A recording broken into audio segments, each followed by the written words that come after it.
The West Philippine Sea has not witnessed any significant clashes this week, unlike the previous 2 weeks when 3 ramming incidents occurred in the Sabina Shoal, known as Escoda Shoal in the Philippines, suggesting a period of reduced tension in the region. While this seems encouraging, we shouldn't interpret it as a sign of de-escalation. Instead, it's a time when both parties are strategizing their next move, and the region's current weather conditions also appear to be slowing down activity. Most likely, the region's next moves won't escalate clashes, but rather, we anticipate an increase in rhetoric and diplomatic assertiveness to maintain high tensions. The Philippine Navy this week reported that there are a record 203 Chinese vessels in the West Philippine Sea. This count by the Philippines includes Chinese Coast Guard, People's Liberation Army Navy, and maritime militia ships, and this in itself is concerning. The Chinese are using their numerical superiority in ships to crowd out and overwhelm the Philippine government resources in the West Philippine Sea. According to reports, 70 ships are in or near the Sabina Shoal, posing a threat to any resupply mission to the Philippine Coast Guard ship, the BRP Teresa Magbanua, which is currently on an extended deployment to the shoal. This week, the Chinese state-run media published an article claiming that China is considering towing away the grounded BRP Sierra Madre, which they claim is now a decommissioned ship. This seemingly minor statement has significant meaning in dictating how the Chinese may act in regard to the Sierra Madre. In 1999, the Philippines intentionally grounded the Sierra Madre at the Second Thomas Shoal to assert their sovereignty over the encroaching Chinese. Since then, the ship has remained a commissioned naval vessel with a constant marine presence on board. The Sierra Madre is still a manned and commissioned ship in the Philippine Navy. The Chinese claim that the Sierra Madre is a decommissioned ship, and this difference in opinion holds significant importance in international law. A commissioned ship has these internationally recognized rights. 1. Is the exclusive jurisdiction of the flag that is being flown, and those countries' laws apply on board. 2. Has sovereign immunity and is immune from arrest, search, and inspection, and immune from any assertions of jurisdiction by another state. 3. There is freedom of passage in territorial waters and transit rights in international waters. When the Chinese refer to it as a decommissioned ship, they are indicating that they do not acknowledge the Philippines' exclusive jurisdiction over the Sierra Madre, nor do they recognize the Philippines' sovereign immunity over the vessel. This implies that the ship is open to search and inspection, and the crew may face arrest. If the crew is arrested, the ship could be deemed abandoned, allowing China to salvage and tow it away.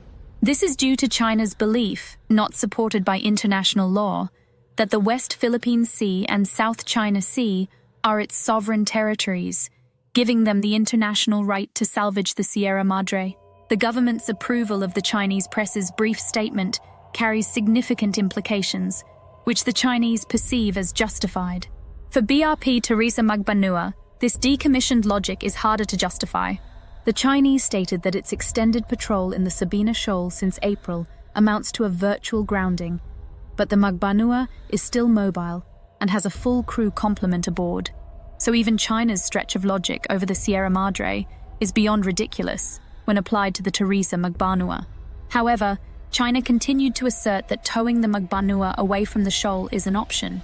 The Philippine Armed Forces responded that they have contingency plans if China attempts to tow the Sierra Madre or the Teresa Magbanua, but correctly did not elaborate on what those plans would be.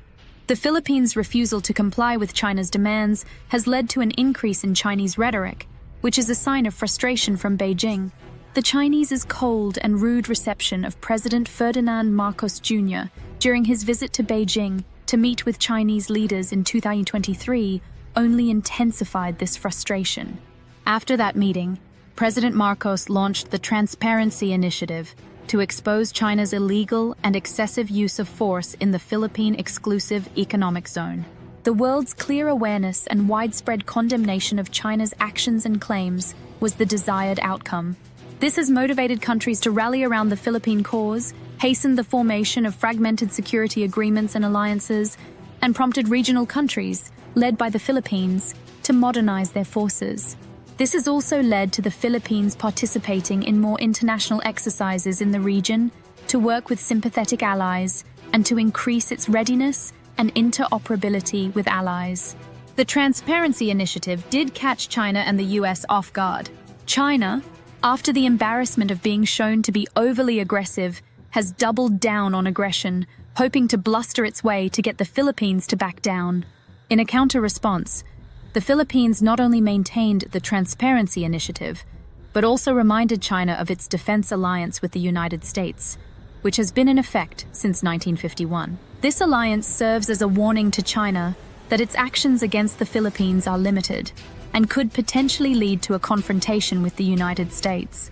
In its disputes with China, the Philippines has depended on its own resources, but this has come at a cost, as China's water cannon assaults and ramming incidents are causing damage to an increasing number of its more capable Coast Guard and Bureau of Fishery ships. The United States, more focused on the Ukraine war, the Korean Peninsula, and Taiwan, was not ready for the West Philippine Sea to be the next flashpoint. In March 2024, the US publicly outlined the scenarios that could potentially necessitate a treaty response. 1. China is using naval vessels, not Coast Guard vessels, against Philippine ships. 2. China directly attacking and killing Philippine forces. 3. An accidental clash between the Philippines and China that escalates into China using deadly force against Philippine Navy and Coast Guard assets. The third point is a scenario designed to assist the US and Philippines in addressing the complex issues surrounding China's use of its maritime militia to instigate an incident, which China could then use as a justification for using deadly force against the Philippines. The political situation in the West Philippine Sea is as rough as the weather, and it does not look like the situation will improve when calm seas and blue skies return. Much of China's rhetoric revolves around its limitations within the framework of the US-Philippine Defense Alliance and its operational scope within the First Island chain. This does not mean that it will not press the issue. This strategy likely aims to exert significant and continuous pressure on the Philippine government and society, causing them to either become weary of the ongoing escalation cycle or yield and adopt a conciliatory policy with China. However, a conciliatory policy with China requires the Philippines to uncompromisingly comply with all of China's demands, as well as any subsequent demands. This is an outcome that does not seem likely,